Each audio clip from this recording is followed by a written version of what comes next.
Hello everyone, आप सभी लोगों का मेरे रीटेक स्कूल चैनल में स्वागत है। वीडियो को स्टार्ट करने से पहले हम एक बार ये देख लेते हैं कि एसक्यूएल में हम अभी कहाँ तक पहुँच चुके हैं। जो भी हमारी एसक्यूएल क्वेरीज थी उसको मेजर रूप से हमने 3 कैटेगरीज में डिवाइड किया था। पहली category DDL data definition language, second category DML data manipulation language and third category DQL data query language. जैसा कि हमने अपने पिछले वाले वीडियोस में DDL को कवर किया था। DDL बोले तो डेटा डेफिनेशन लैंग्वेज, हम उसमें डिफाइन कर रहे थे अपने टेबल के स्ट्रक्चर को, डेटाबेस को, ये सारी डिफिनेशंस रिलेटेड जो भी एसक्यूएल क्वेरीज थी उसको हमने देखा था। बट अगर आपने नोटिस किया हो तो हमने पिछले वाले वीडियो में टेबल क्रिएट किया था, बट टेबल में डेटा अभी भी नहीं है। फॉर एग्जाम्पल, अगर मैं अपने वर्क बेंच में दिखाऊं तो हमने स्टूडेंट नाम का टेबल तो क्रिएट कर लिया। उसमें हमने ये बता दिया कि स्टूडेंट नाम के टेबल में कौन कौन से एट्रीब्यूट्स रहेंगे, हर एक एट्रीब्यूट का क्या टाइप होगा, हर एक एट्रीब्यूट पे क्या क्या कॉन्स्टेंट्स लगेंगे।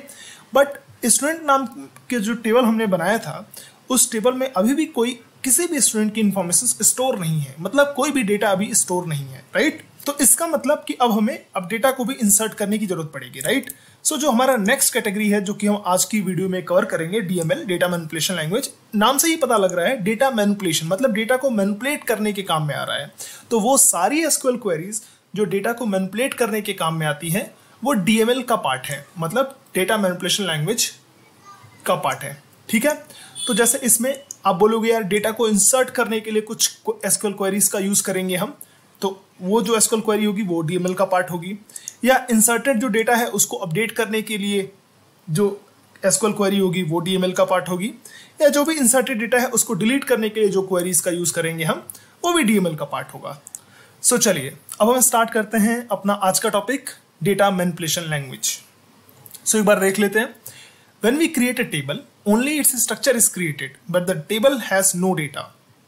To populate records in table, insert statement is used.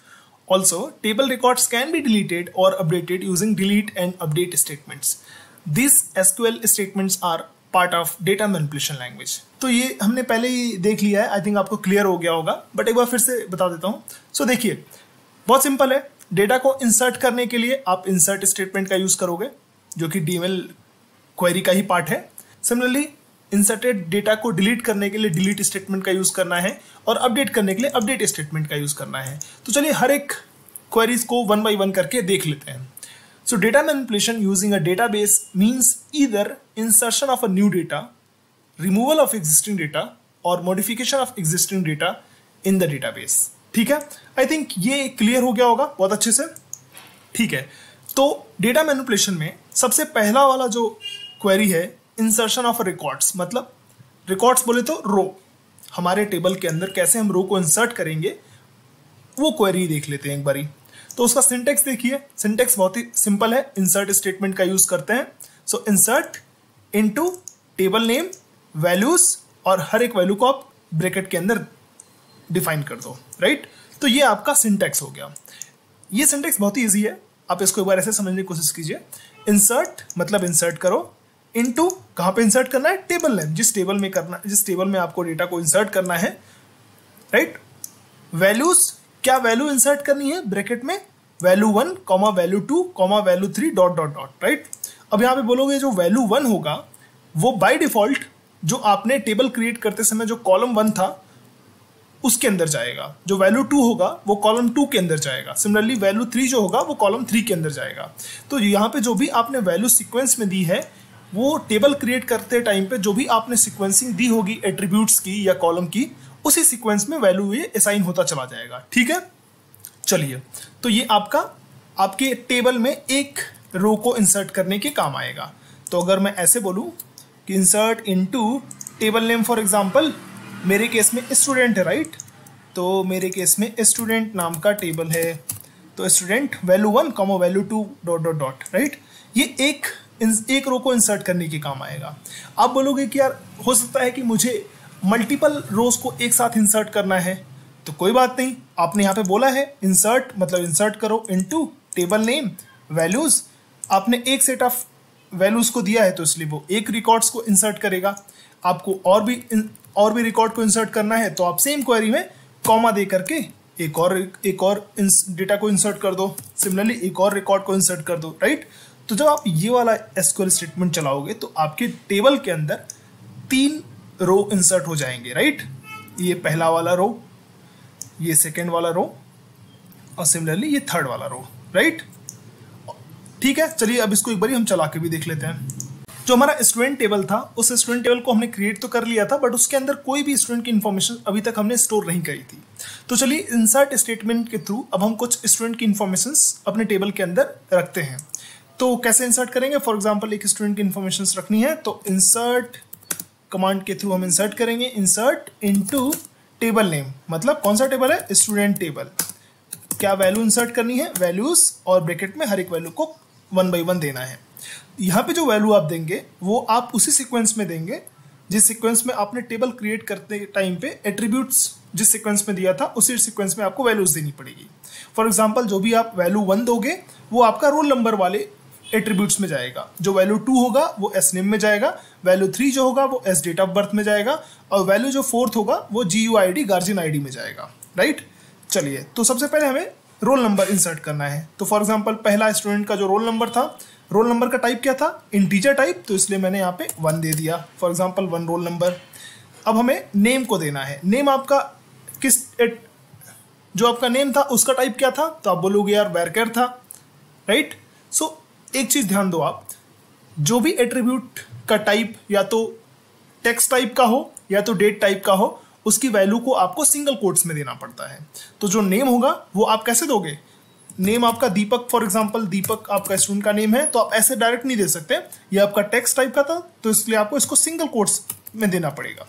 सो ऐसे दोगे आप, ठीक है। चलिए, सो जो थर्ड एट्रीब्यूट था एज डेट ऑफ बर्थ, उसका टाइप क्या था? Date type. तो डेट टाइप को भी इंसर्ट करने के लिए आपको वैल्यू किस में देना पड़ेगा? सिंगल कोट्स में देना पड़ेगा। तो सिंगल कोट्स में हम फॉर एग्जांपल उसका जो डेट ऑफ बर्थ था वो 19990506, ओके, ये डेट ऑफ बर्थ था। और उसके गार्जियन की आईडी फॉर एग्जांपल क्या थी? 1234, ठीक है। चलिए,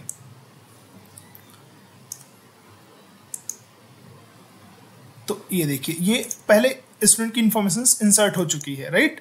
अब चलिए आप बोलोगे इसका मतलब अब टेबल में जो स्टूडेंट नाम का टेबल था उसमें कितने रो इंसर्ट हो चुके हैं? उसमें एक स्टूडेंट की इंफॉर्मेशन इंसर्ट हो चुकी है जिसका नाम दीपक है और जिसका रोल नंबर 1 है, राइट।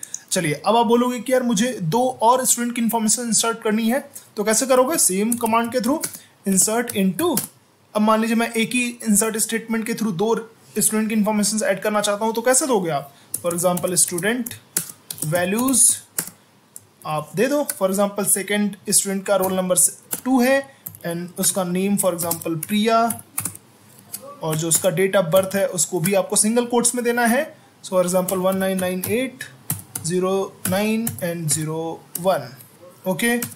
एंड सिमिलरली उसका जो गार्जियन आईडी है फॉर एग्जाम्पल 2345, ओके। ये आपका सेकेंड स्टूडेंट की इन्फॉर्मेशन होगी। सिमिलरली आपको एक और स्टूडेंट की इन्फॉर्मेशन देनी है, तो फिर से आप ब्रैकेट लगाओगे। उसका रोल नंबर क्या था? फॉर एग्जांपल 3 आप देना चाहते हो, और उसका नेम फॉर एग्जांपल आप बोलते हो अजय नाम था स्टूडेंट का। सिमिलरली उसका date of birth for example 19990504, okay.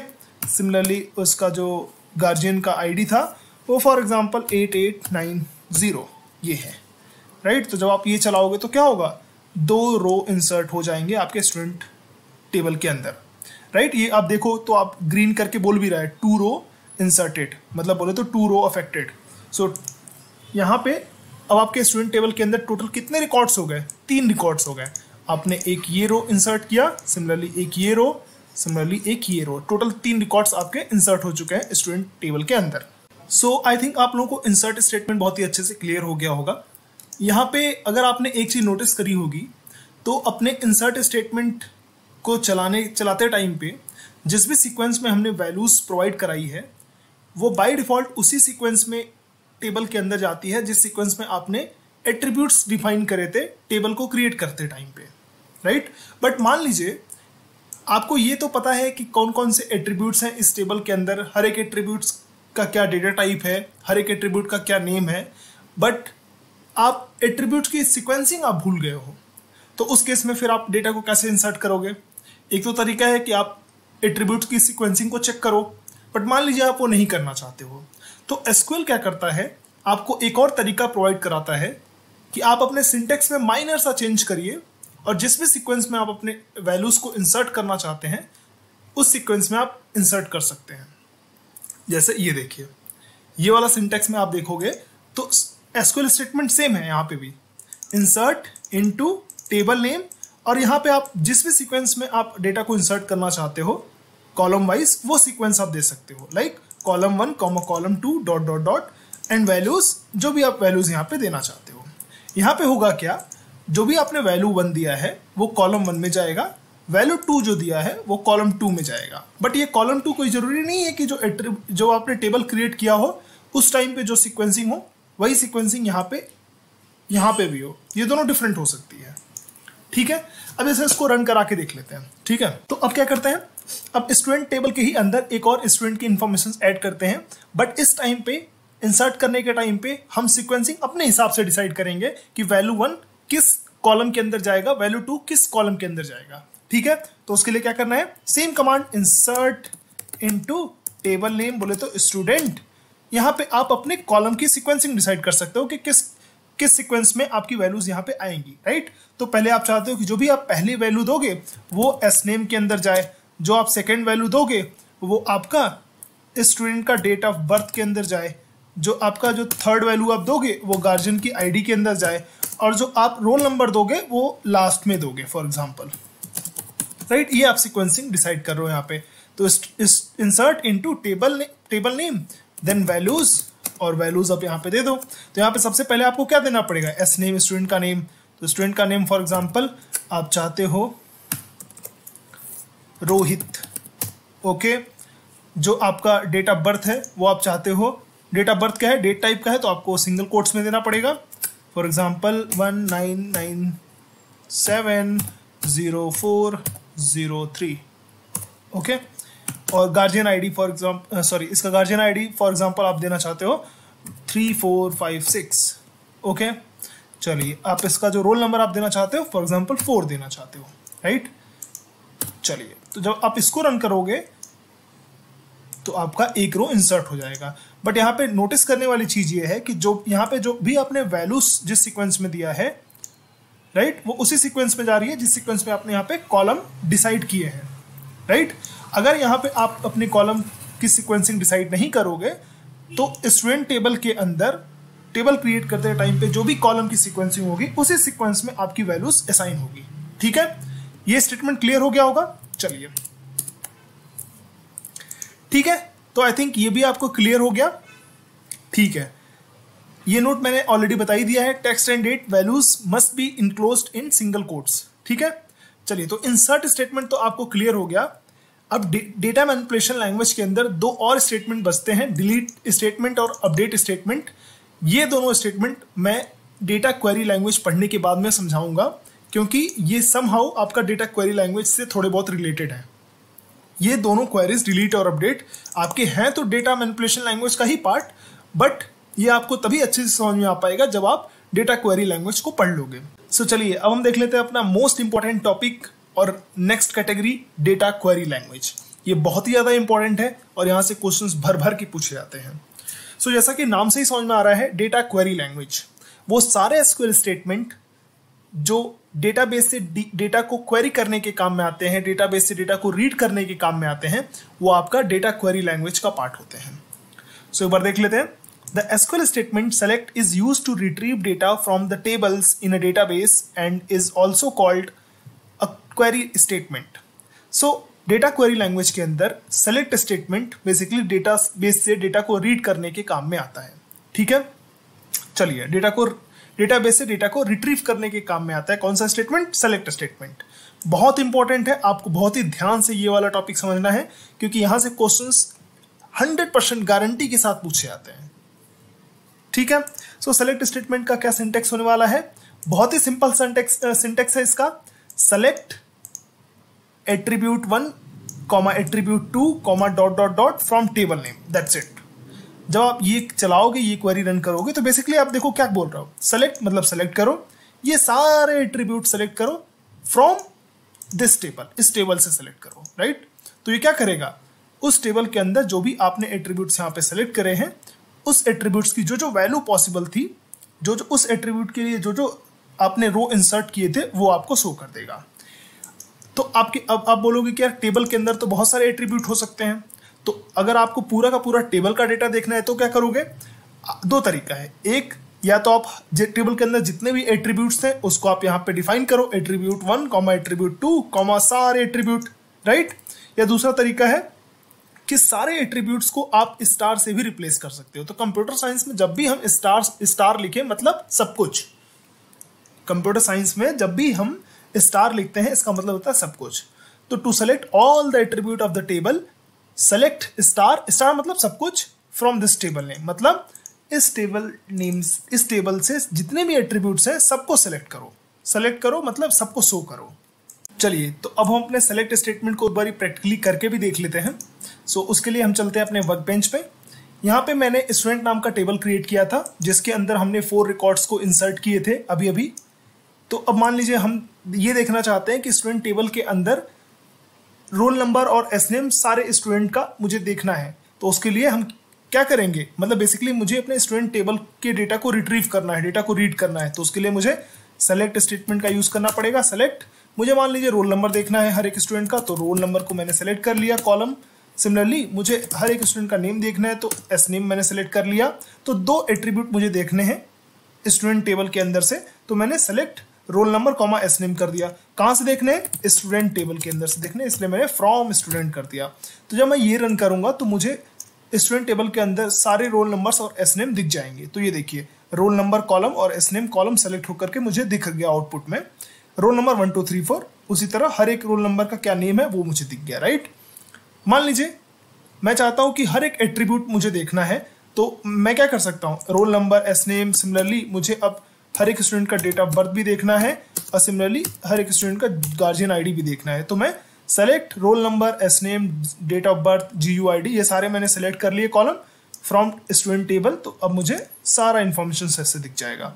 एक तो ये तरीका है। दूसरा क्या तरीका है, मुझे पता है कि इस स्टूडेंट टेबल के अंदर यही 4 एट्रीब्यूट्स हैं, तो इतना बड़ा ना लिख करके मैं क्या करूंगा, मैं डायरेक्टली इसको स्टार से रिप्लेस कर दूंगा। स्टार मतलब क्या होता है? सब कुछ, राइट। तो select star from student table, मतलब जब मैं ये रन कराऊंगा तो इसका भी आउटपुट मुझे सेम ही दिखेगा, राइट। ये देखिए सारे एट्रीब्यूट्स मुझे दिख गए, हर एक स्टूडेंट का क्या रोल नंबर है, क्या नेम है, क्या डेट ऑफ बर्थ है, क्या उसका गार्जियन आईडी है, सारी इंफॉर्मेशन दिख गई, राइट। चलिए, तो आई थिंक ये क्लियर हो गया होगा। अब हम चलते हैं नेक्स्ट। सो कभी कभी हमें जरूरत पड़ सकती है कि हमें सारे स्टूडेंट की इंफॉर्मेशन नहीं देखनी है, हमें किसी पर्टिकुलर स्टूडेंट की इंफॉर्मेशन देखनी है। तो उस केस में क्या है, to select attribute of the table based on some conditions. कुछ कंडीशंस के बेसिस पे अगर मुझे एट्रीब्यूट्स की वैल्यू को देखना है तो उसके लिए बेसिकली हमें क्या करना पड़ेगा, उसके लिए ये सिंटेक्स हमें फॉलो करना पड़ेगा। सिंटेक्स ऑलमोस्ट सेम है, जस्ट दैट थोड़ा सा चेंज है। देखिए, सेलेक्ट एट्रीब्यूट, क्या क्या एट्रीब्यूट्स आपको सेलेक्ट करने हैं वो आप लिख दीजिए। फ्रॉम टेबल, जिस टेबल से आपको सेलेक्ट करने हैं वो लिख दीजिए। ये तो सेम है जैसे ऊपर था। इसमें एक चीज बस बड़ी है, ये कंडीशन आपको लगाना है, वेयर कंडीशन आपको लगाना है बस, ठीक है। चलिए अब इसको रन करा के देख लेते हैं। मान लीजिए आपको रोल नंबर 3 के स्टूडेंट की इंफॉर्मेशन को देखनी है, तो आप क्या करोगे, आपको सारा इंफॉर्मेशन नहीं देखना है, आपको रोल नंबर 3 की इंफॉर्मेशन को देखनी है। तो आप मान लो आप चाहते हो select star from student table where मतलब, राइट, कुछ आप कंडीशन रखना चाहते हो, where roll number equal to 3।